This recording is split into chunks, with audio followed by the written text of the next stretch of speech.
Bonjour, c'est Eric Cordier et bienvenue à ma chaîne YouTube. Je vais vous parler sur plusieurs vidéos d'un des livres les plus anciens concernant le développement personnel et la spiritualité, et surtout le plus profond qu'il m'ait été donné de lire, le Tao Te Ching de Lao Tzu, traduit par le livre de la Voie et de la Vertu, et je crois que c'est aussi l'avis des plus grands érudits de notre temps. Chaque vidéo qui suivra commentera un chapitre du Tao Te Ching et son utilisation dans la vie quotidienne. J'ai lu 6 ou 7 traductions pour approfondir tous les versets.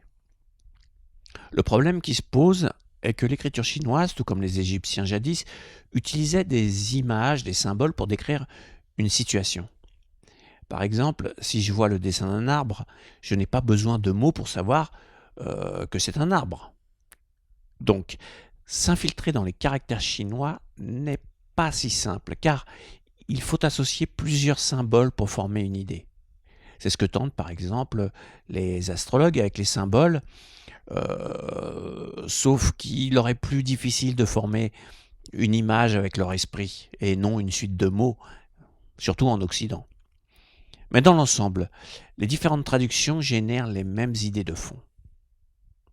Est-ce que Lao Tzu a vraiment existé ? En fait, on n'en sait rien. On est plus certain de l'existence de Jésus-Christ que de Lao Tzu. Certains spécialistes disent que c'est des textes écrits par plusieurs auteurs, donc un livre qui s'est construit lui-même de main en main. Pourtant, d'autres taoïstes en parlent comme Chuang Tzu.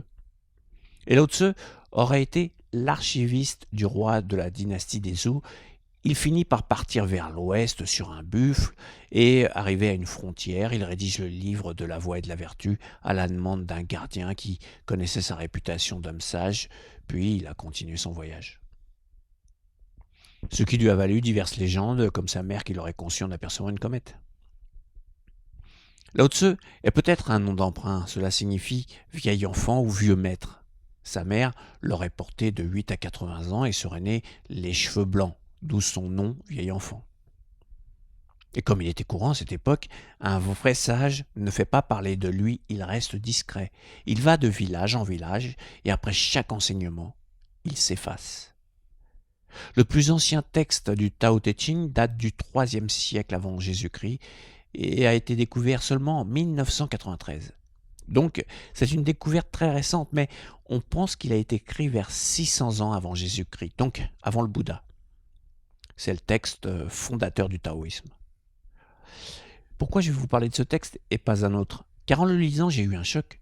Ce que j'avais perçu de la vie d'une façon plutôt intuitive m'est apparu dans ce livre. Pourtant, Dieu sait que j'ai lu des livres d'ésotérisme, d'astrologie, de philosophie, etc. Mais aucun, à mes yeux, mais vraiment aucun, n'arrive à la cheville de celui-ci.